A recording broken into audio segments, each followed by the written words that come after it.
Hello, আসসালামু আলাইকুম।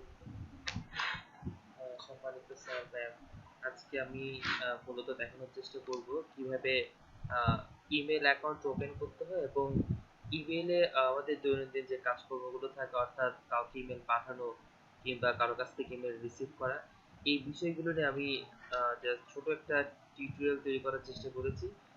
যদিও জানি যে আমরা আমাদের সম্মানিত স্যার এবং ম্যামগণ এই বিষয়ে অবগত আছেন, তারপর আমি চেষ্টা করেছি যাতে সেটা আবার আমরা পুনরায় চর্চা করতে পারি।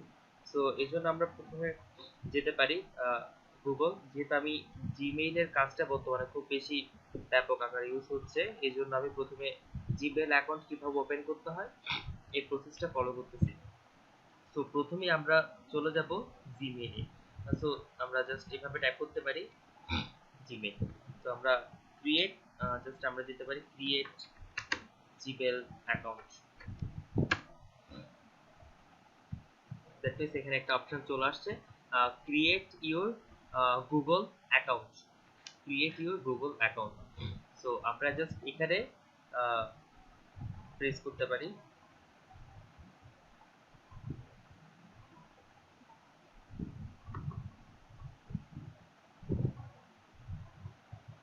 হ্যাঁ, এখানে আমাদের সেই অপশনটা চলে আসছে, that means create your Google account. তো আমরা যদি ক্রিয়েট জিমেল অ্যাকাউন্ট লিখে সার্চ করি তখন আমাদের এই অপশনটা চলে আসছে। গুগল আমাদের কিছু সাজেশন দিয়েছে, আর সাজেশন দেওয়ার পর ফাইনালি আমাদের create your Google account, create Gmail account, এখানে অনেকগুলো অপশন চলে আসছে। তো আমরা আমাদের সুবিধার জন্য ক্রিয়েট ইউর গুগল অ্যাকাউন্ট এই লিঙ্কে ক্লিক করলাম। সো এই লিঙ্কে ক্লিক করার পর চলে আসলো create your Google account. So এখান থেকে আমরা একটা ডেমো অ্যাকাউন্ট আজকে ক্রিয়েট করব। সো আমি জাস্ট র্যান্ডমলি কোন একটা নাম টাইপ করলাম। ফর এক্সাম্পল র্যান্ডমলি আমরা যদি নামটা টাইপ করি, ফর এক্সাম্পল নামটা আমরা দিতে পারি F A B C T, sorry, last name randomly কিছু একটা দিয়ে দিলাম। এরপর হচ্ছে ইউজার নেম। হ্যাঁ, এখানে ইউজার নেমের ক্ষেত্রে আমাদেরকে অবশ্যই সাজেশন দিবে, কারণ ইউজার নেম আগে ব্যবহৃত হয়ে থাকতে পারে। আমরা আমাদের পছন্দ মতো ইউজার নেম দিতে পারি। যদি আমাদের পছন্দ মতো ইউজার নেমটা আগে ব্যবহৃত না হয়ে থাকে তখন অবশ্যই আমরা সেটা ব্যবহার করতে পারবো, আর যদি আগে ব্যবহৃত হয়ে থাকে তখন সেটা আমাদেরকে গুগল সাজেস্ট করবে যে নতুন কোনো ইমেল আমাদেরকে, অর্থাৎ ইউজার নেম সাজেস্ট করার জন্য। তো আমি এখানে দিয়ে দিলাম F A B C D at fabcd@gmail.com। Okay, then আমি একটা পাসওয়ার্ড সিলেক্ট করলাম। সো পাসওয়ার্ডের ক্ষেত্রে সবসময় আমরা বলে রাখবো, এখানে আসলে ইনস্ট্রাকশন দেয়াই থাকে, use 8 or more characters with a mix of letter, number and symbol. So আমরা বেসিক্যালি চেষ্টা করব capital letter, small letter and symbol mix করে দেওয়ার জন্য। তো আমরা ক্যাপিটাল লেটার, স্মল লেটারে নাম্বারগুলো মিক্স করে দেওয়ার চেষ্টা করতেছি। ক্যাপিটালে দিলাম, স্মল লেটারে দিলাম, capital small, capital small, capital small, then similarly capital small, capital small, capital small, capital small. So আমরা দিলাম, দেখা যাক আমাদেরকে কি শো করে। সো আমাদের বেটারের জন্য আমরা একটা নাম্বার অ্যাড করে দিলাম লাস্টে।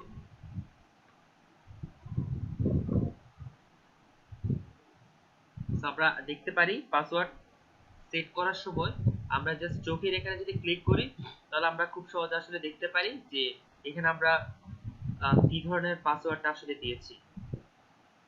সো আমরা নেক্সট স্টেজে গেলেই যদি আমাদের সব ঠিক থাকে আমরা নেক্সট স্টেজে চলে যেতে পারবো, আর যদি ঠিক না থাকে তাহলে আমাদেরকে সাজেস্ট করবে।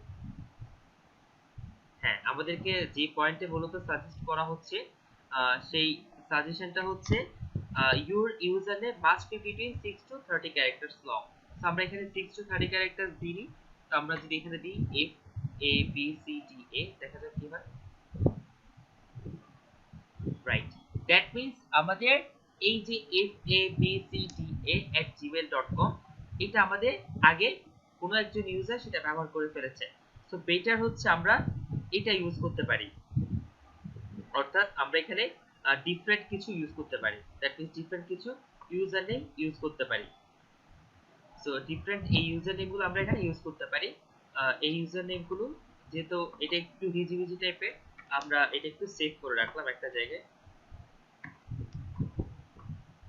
আচ্ছা, তো আমরা এই ইউজার নেমটা, যেহেতু এটা আমাদের একটা ডেমো অ্যাকাউন্ট, ইউজার নেমটা আমরা ইউজ করলাম। তো আমরা নেক্সটে চলে যাই। রাইট, দ্যাট মিন্স আমাদের ফার্স্ট স্টেপ কমপ্লিট। সো এরপর হচ্ছে ফোন নাম্বার। বেসিক্যালি ফোন নাম্বারটা টু স্টেপ ভেরিফিকেশনের জন্য প্রয়োজন হয়। তো আমরা ফোন নাম্বারটা দিলে আমাদের কোনো সময় যদি আমাদের অ্যাক্সেস করতে প্রবলেম হয়, দেন আমরা ফোন নাম্বার ইউজ করে কিন্তু আমাদের আইডিটা রিট্রিভ করতে পারি। তো আমি আমার যেহেতু আমার ফোন নাম্বারটা ইউজ করতেছি, যাতে আমার এখানে একটা মেসেজ চলে আসবে। ওই মেসেজটা চলে আসলে আমরা জাস্ট ওই ইউজার কোডটা দিয়ে মূলত অ্যাক্সেস করতে পারবো, অর্থাৎ শো। আর এখানে বলা হচ্ছে কি, would you like Firefox to save this login for google.com, right. That means এখানে হচ্ছে আমরা চাইলে, আমরা যাতে বারবার অ্যাক্সেস করতে না হয় এই জন্য আমরা চাইলে এখানে পাসওয়ার্ডটা সেভ করে রাখতে পারি।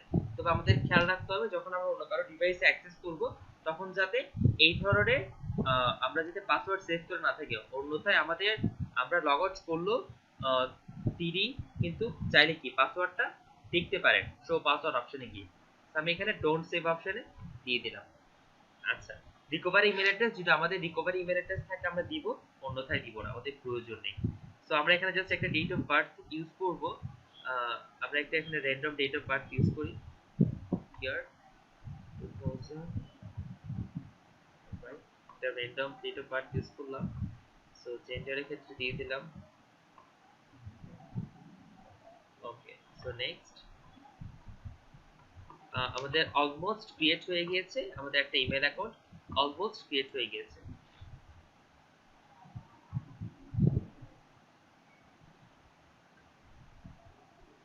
হ্যাঁ, সো আমাদের ইমেল অ্যাকাউন্টটা ক্রিয়েটেড। দ্যাট মিন্স তাহলে আমরা আসলে বুঝতে পারলাম যে ইমেল অ্যাকাউন্ট ওপেনিং এর প্রসেসটা আসলে খুব ইজি। অর্থাৎ আমরা যদি ভেবে থাকি যে খুব অনেকটা সময় ধরে আমাদের লাগবে, ব্যাপারটা কিন্তু ঠিক তা না, ব্যাপারটা পুরোপুরি বিপরীত। অর্থাৎ একটা ইমেল অ্যাকাউন্ট, বিশেষ করে জিমেইল একটা ইমেল অ্যাকাউন্ট ওপেন করা 5 to 6 মিনিটের কাজ, এর বেশি কিন্তু সময় প্রয়োজন হয় না। তো আমরা এখন খুব সহজে কোথায় চলে যেতে পারি, তো আমাদের এখানে অনেকগুলো অপশনস আছে। তো আমরা সেটিংস গুলো আমরা এখন বেসিক্যালি যেখানে চলে যেতে পারি সেটা হচ্ছে কি, একটা ইমেল অ্যাড্রেসে কিভাবে আমরা কিভাবে অপরজনকে ইমেল সেন্ড করতে পারি, কিংবা ইমেল রিসিভের ক্ষেত্রে কি ধরনের আমাদের বেসিক যে কাজগুলো থাকে সেই কাজগুলোতে আমরা এখানে চলে যেতে পারি। তো আমরা এখানে যেটা হয় সেটা হচ্ছে কি, ডিরেক্টলি জিমেইলে চলে গেলাম।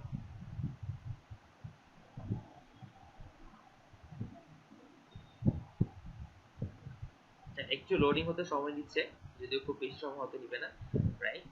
সো আমাদের একটা ইমেল চলে আসছে, এটা বেসিক্যালি চলে আসছে, এই ইমেলটা বেসিক্যালি চলে আসছে গুগল টিমের পক্ষ থেকে, গুগল কমিউনিটি টিমের পক্ষ থেকে। সো আসলে দেখি, গুগল কমিউনিটি টিম, জাস্ট আমার ইউজার নেমটা একটা হাই দেওয়া হয়েছে। আর এরপর হচ্ছে, অর্থাৎ আমরা এখানে যে যে ফিচারগুলো আসলে দেওয়া হয়েছে সেই ফিচারগুলো সম্পর্কেই মূলত বলা হয়েছে। ঠিক আছে, এরপর আমরা জাস্ট চলে যাচ্ছে আমাদের যে বেসিক যে কাজটা আমাদের খুবই প্রয়োজন, সেটা হচ্ছে কি compose and email, right. So compose and ইমেইলের ক্ষেত্রে হচ্ছে আমরা টু, দ্যাট মিন্স আমরা নিশ্চয়ই সবাই জানি যে টুতে হচ্ছে আমরা কোন একটা ইমেইলে যদি ইমেল অ্যাড্রেসে যদি সেন্ড করতে চাই, তখন সেক্ষেত্রে আসলে কি ধরনের পরিস্থিতি সম্মুখীন হতে হবে। অর্থাৎ আমরা টুতে কি লিখবো, আমি জাস্ট আমার অপর একটি ইমেল অ্যাড্রেসে এখান থেকে জাস্ট ইমেল সেন্ড করব, আনিস 777, সরি, at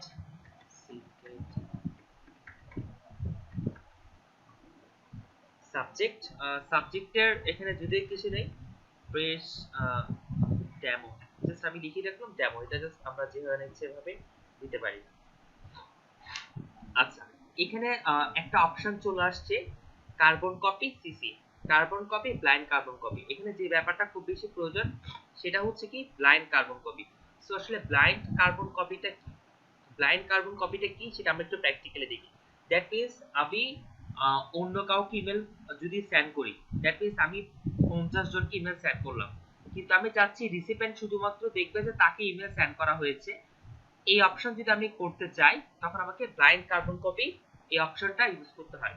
অর্থাৎ আমি বুঝাতে চেয়েছি ব্যাপারটা হচ্ছে আমি যদি আমার এই ইমেল অ্যাড্রেস ইউজ করে আরো 10 জনকে ইমেল সেন্ড করি এবং আমি যদি চাই যে সেই বাকি 10 জন না জানুক আমি কাকে কাকে ইমেল পাঠিয়েছি, সো ইন দ্যাট কেস আমরা ব্লাইন্ড কার্বন কপি এটা ইউজ করতে পারি।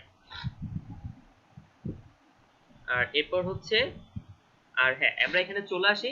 তো এখানে আমরা একটা ইমেল ক্ষেত্রে লাইক আমরা যদি এখানে কভার লেটার ইউজ করি বা আমরা যদি এখানে কোনো চিঠি ইউজ করি, অর্থাৎ আমরা এখানে এখানে পেস্ট করতে পারি, অথবা আমরা যে কাজটা করতে পারি সেটা হচ্ছে আচ্ছা প্রথমে আমরা এটা একটু দেখে নিই। অর্থাৎ আমরা যদি একটা লেটার আমরা যদি সামথিং লাইক কোনো কিছু টাইপিং করি, আমি জাস্ট র্যান্ডমলি টাইপিং করলাম যাতে সবার বুঝতে সুবিধা হয়। ওকে, র্যান্ডমলি টাইপ করলাম। এরপর আমরা এখানে চলে আসি ফরম্যাটিং অপশনস। সো ফরম্যাটিং অপশনসে আসার পর এখানে অনেকগুলো অপশন চলে আসে আসলে ফরম্যাটিং অপশনসে আসার পরে। তাহলে এরপর অর্থাৎ এখানে কিছু ফিচার আসলে দেওয়া হয়েছে মাইক্রোসফট ওয়ার্ডের মতো। অর্থাৎ আমরা চাইলে এই যে অংশটুকুতে থাকে এই অংশটুকুতে, অর্থাৎ এই আমরা যেখানে সিলেক্ট করলাম এই অংশটুকুতে আমরা কি করতে পারি, আমরা ফরম্যাট করতে পারি। দ্যাট মিন্স আমরা যদি এখানে সিলেক্ট করি, দ্যাট মিন্স কন্ট্রোল এ পুরোটা সিলেক্ট যদি আমরা করি, দ্যাট মিন্স আমরা এখানে ফন্ট সাইজটা চেঞ্জ করতে পারি। ফর এক্সাম্পল এখানে কিছু বিল্ট ইন ফন্ট সাইজ আছে, তাহলে আমরা এখানে চেঞ্জ করতে পারি।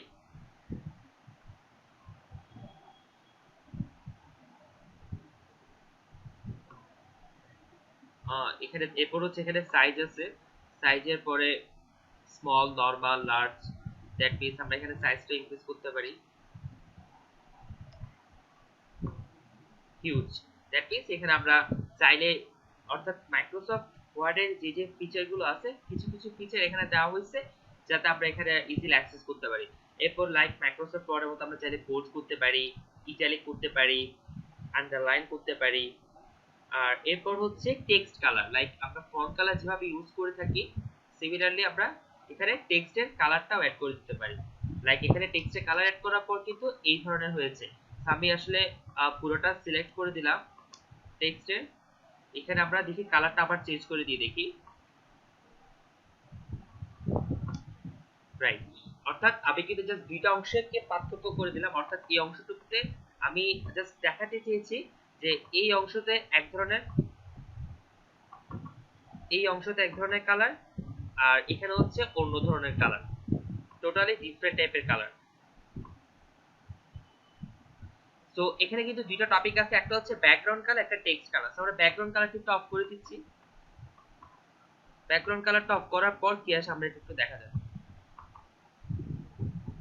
রাইট। দ্যাট মিন্স আমরা কন্ট্রোল এ, হ্যাঁ এটা আমরা দেওয়ার পরে আমরা এখন দেখলাম কন্ট্রোল এ দিলাম, দেওয়ার পরে টেক্সটের কালারটা একটু ডিফারেন্ট একটা কালার সিলেক্ট করি, রাইট। সো আমাদের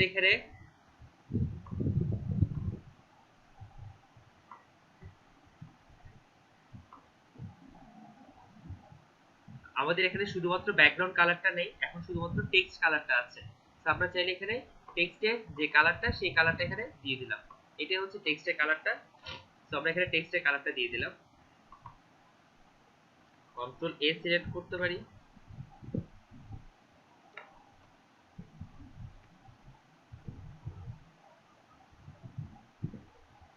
রাইট। আমি বুঝে দিলাম। এরপর দেওয়ার পর আমি যদি জাস্ট এখানে খুব ছোট্ট আকারে লিখি, আমার নামটা লিখলাম, লেখার পর টেক্সটের একটা কালার দিয়ে দিলাম। অর্থাৎ আমি এই সাইজটা আবার একটু ইনক্রিজ করে দিব যাতে আমাদের সবার একটু বুঝতে সুবিধা হয়, হিউজ করে দিলাম। আচ্ছা এরপর হচ্ছে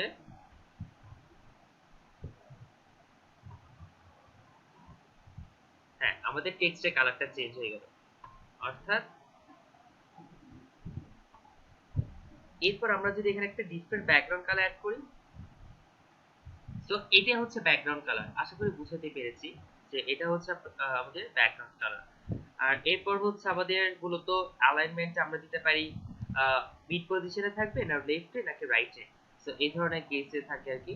আর দ্যাট মিন্স এরপর হচ্ছে নাম্বার প্লেস, লাইক আমরা যেভাবে মাইক্রোসফট ওয়ার্ডে নাম্বারিং ইউজ করি একইভাবে নাম্বারিং 2 দেন 3 এভাবে আমরা ইউজ করতে পারি। সো এটা হচ্ছে বেসিক্যালি আমরা যদি বলে থাকি যে ফরম্যাটিং এর ব্যাপার, এটা হচ্ছে ফরম্যাটিং। দেন চলে আসছে অ্যাটাচ ফাইল। সো আমাদের বেসিক্যালি যে প্রবলেমটা হয় অ্যাটাচ ফাইল সেকশন, অর্থাৎ অ্যাটাচ ফাইলের ক্ষেত্রে যে ধরনের প্রবলেম আমরা ফেস করে থাকি। এরপর হচ্ছে অ্যাটাচ ফাইল, আমরা চাইলে খুব সহজে ফাইল অ্যাটাচ করতে পারি। অর্থাৎ আমি যদি খুব সিম্পল ভাবে দেখি যে আমরা একটা ফাইল অ্যাটাচ করব, আমরা কিন্তু খুব সহজে ফোল্ডারে গিয়ে ফাইলটা অ্যাটাচ করে দিতে পারি। এরপর হচ্ছে ইনসার্ট লিংক, খুব কমন একটা ব্যাপার, আমরা অনেকভাবে আসলে ইনসার্ট করতে পারি। তার মধ্যে কমন একটা বিষয় হচ্ছে to what URL, that means এখানে ইউআরএল বলতে আসলে বোঝানো হয়েছে uniform resource locator. That means আমরা আসলে কোন অ্যাড্রেসটা লোকেট করব। Should this link go, that means আমরা এখানে যে লিংকের অ্যাড্রেস, যে লিংকটা আসলে দিয়ে দিব, সেই লিংকটা মূলত এখানে বলা হবে। ফর এক্সাম্পল আমরা যদি এখানে গুগলটা দিয়ে দিই,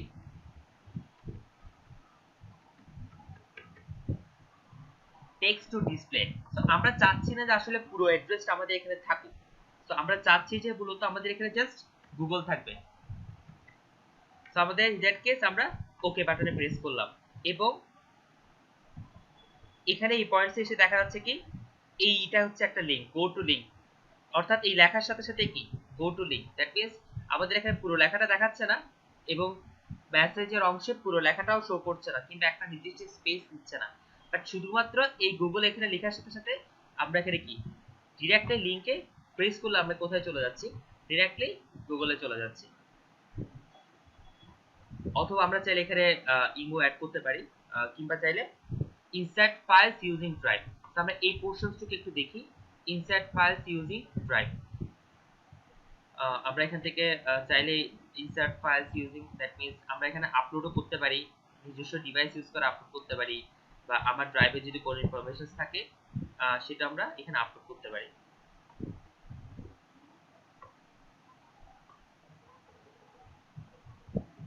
সিমিলারলি আমরা এখানে আপলোড করতে পারি।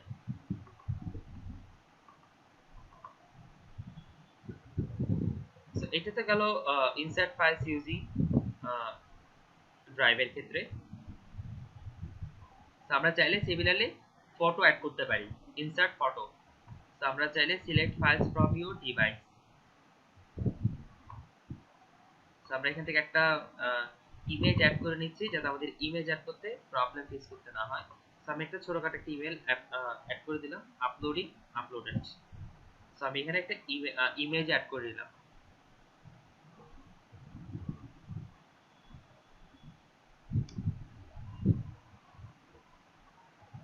সো এই ছিল মোটামুটি আমাদের কিভাবে আসলে একটা ইমেল পাঠানোর ক্ষেত্রে বেসিক যে রিকোয়ারমেন্টস গুলো ছিল সেই রিকোয়ারমেন্টস গুলো।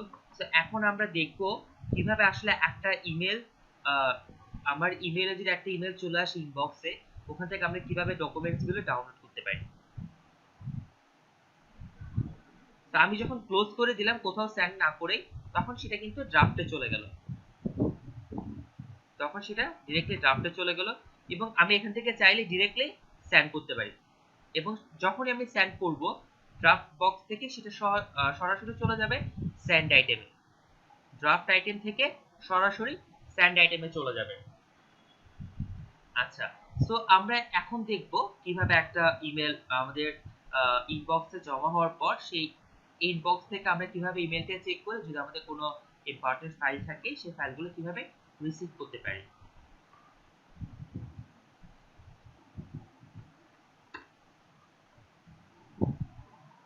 তো আমি আমার আরেকটা ইমেল অ্যাড্রেসে গেলাম। তো এখান থেকে আমরা যদি যাই,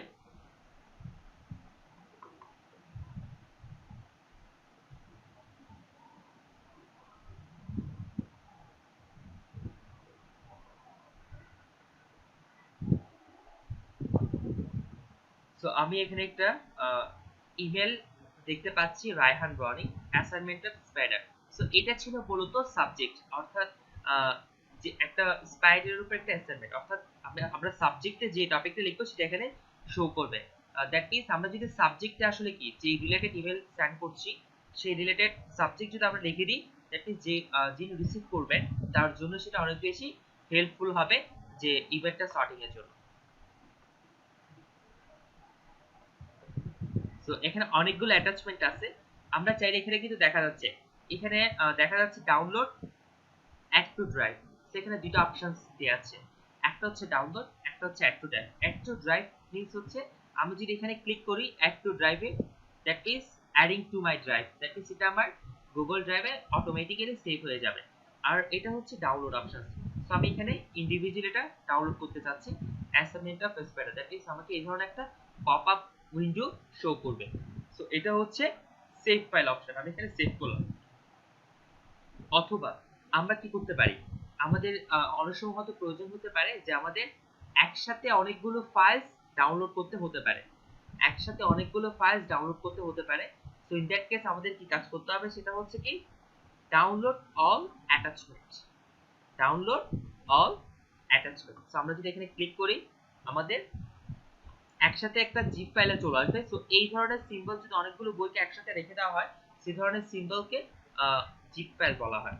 তো আমরা এখানে জিপ ফাইলটা ডাউনলোড করলাম, সেটা ইজিলি হয়ে গেল ডাউনলোড। এরপর প্রশ্ন আসছে আমরা জিপ ফাইলটা কিভাবে ওপেন করব, যদি এটা এর সাথে একটু সামঞ্জস্য নেই, তারপর আমি জাস্ট দেখানোর চেষ্টা করছি জিপ ফাইলটা কিভাবে আনজিপ করতে হয়। এরপর আমরা জাস্ট এখানে চলে গেলাম, রাইট ক্লিক করার পর এক্সট্রাক্ট ফাইলস হিয়ার, আমরা যদি এখানে ক্লিক করি অ্যাসাইনমেন্ট অফ স্পাইডার, তো দেখা যাচ্ছে আমাদের এখানে ফাইল সেকশনে গিয়ে প্রথমে কি assignment of spider, that means এখানে সবগুলো ইমেজ একসাথে চলে আসছে, সবগুলো ইমেজ একসাথে চলে আসছে। তো এইভাবে মূলত আমরা একটা অ্যাটাচমেন্ট ডাউনলোড করতে পারি। আর এরপর হচ্ছে মূলত যে বিষয়গুলো নিয়ে আমাদের একটু কনফিউশন থাকে, আমাদের ইমেল বক্সে অনেকগুলো ইমেল জমা হয়ে যায়। লাইক আমার এখানে ইনবক্সে কিন্তু বর্তমানে 806টি ইমেল আছে, যদি অধিকাংশই দেখা যাচ্ছে আমার প্রাসঙ্গিক ইমেলে চলে আসছে, তারপরেও দেখা যাচ্ছে আমাদের অনেক সময় কি সিলেক্ট করে ডিলিট করতে হয়। সো ইন দ্যাট কেস আমরা কি করতে পারি, এখানে হচ্ছে কি সিলেক্ট, সিলেক্টের ক্ষেত্রে আমরা কি করতে পারি, আমরা এখান থেকে সিলেক্ট করতে পারি, সিলেক্ট করে একসাথে তিনোটা জাস্ট এখানে ডিলিট বাটন দেওয়া আছে, এই ডিলিট বাটন আমরা প্রেস করলাম, ডিলিট বাটনে প্রেস করার সাথে সাথে আমাদের ডিলিট হয়ে গেল। আর এখানে দেওয়া হচ্ছে কি 3 কনভারসেশনস মুভ টু ট্রেশ। ট্রেশ মিন্স হচ্ছে এই ট্রেশের মধ্যে মূলত আমরা যেমন বিনের মধ্যে যে জিনিসগুলো আমাদের প্রয়োজনীয় সেগুলো হয়তো বিনে ডিরেক্টলি থ্রো করি, সিমিলারলি এখানে ইমেলগুলো প্রথমে ট্রেশ আইটেমে যায়, যাওয়ার পর যদি এখান থেকে আমাদের প্রয়োজন না হয় ফাইনালি আমরা ডিলিট করে দিতে পারি। আচ্ছা,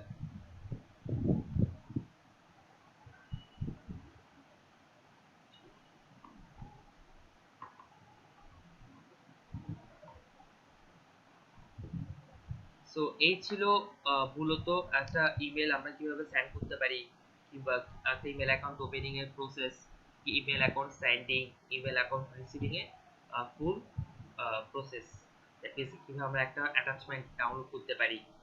আর এখানে যে অপশনটুকু দেওয়া আছে লেফট সাইডে স্টার্ট এ মিটিং, জয়েন এ মিটিং, সো এটা হচ্ছে বেসিক্যালি গুগল মিটের, গুগল মিট দিয়ে। আর আমি আরেকটা ভিডিও টিউটোরিয়াল আপলোড করব গুগল ক্লাসরুমে, সেই টিউটোরিয়ালটা হচ্ছে মূলত আমি এখানে একটু বলে রাখি গুগল ক্লাসরুমটা মূলত আসলে কি। গুগল ক্লাসরুম হচ্ছে মূলত আমরা টিচার এবং স্টুডেন্টের ইন্টারেকশনস এর একটা জাস্ট মিডিয়াম, অর্থাৎ এই মিডিয়াতে আমরা জাস্ট টিচার দেখাচ্ছে কোনো একটা অ্যাসাইনমেন্ট আপলোড করলো, আপলোড করার পর স্টুডেন্ট সেটা একটা নির্দিষ্ট কোড দেওয়া থাকবে, সেই কোডটা যদি আমরা দিয়ে দিই, কোডটা দিয়েই স্টুডেন্ট কি করতে পারবে, স্টুডেন্ট মূলত সেটা অ্যাসাইনমেন্টটা দেখতে পারবে এবং তার অ্যাসাইনমেন্ট ওই একই জায়গায় সাবমিট করতে পারবে, টিচার তখন তার অ্যাসাইনমেন্টটা নিজে দেখতে পারবে। এই অর্থাৎ ম্যাটেরিয়ালসটা আমরা আপলোড করার জন্য গুগল ক্লাসরুম হচ্ছে একটা বেস্ট প্ল্যাটফর্ম। আমরা হয়তো এখন হোয়াটসঅ্যাপে অনেক কিছু আপলোড করছি, মেসেজ আপলোড করছি, সো ইন দ্যাট কেস আমরা যদি গুগল ক্লাসরুমে আপলোড করে থাকি, প্রত্যেকের নিজস্ব ইমেল তো আছে, আমরা যদি এখানে আপলোড করে থাকি তখন সেটা আমাদের জন্য অনেক বেশি সুবিধা।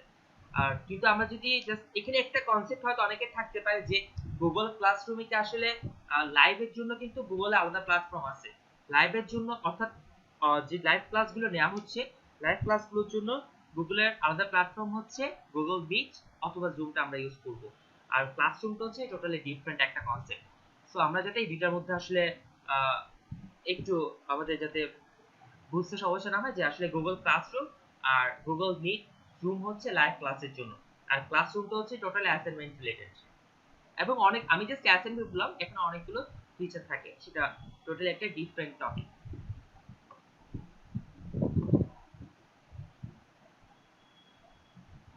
সো আজকের বেসিক্যালি টিউটোরিয়ালটা এ পর্যন্ত ছিল। হয়তো অনেক সম্পূর্ণটা আমি চেষ্টা করেছি যে জিনিসগুলো আমাদের নিত্যনৈমিত্তিক আহ, কাজে লাগতে পারে, অর্থাৎ আমাদের ইমেল সেন্ডিং, রিসিভিং, ডাউনলোডিং, এই প্রসেসগুলো মূলত দেখানোর চেষ্টা করেছি। আহ, তারপরে হয়তো অনেক ভুলভ্রান্তি হয়ে থাকতে পারে। যদি ভুলভ্রান্তি হয়ে থাকে ক্ষমা সুন্দর দৃষ্টিতে দেখার জন্য অনুরোধ করছি সবাইকে। আসসালামু আলাইকুম।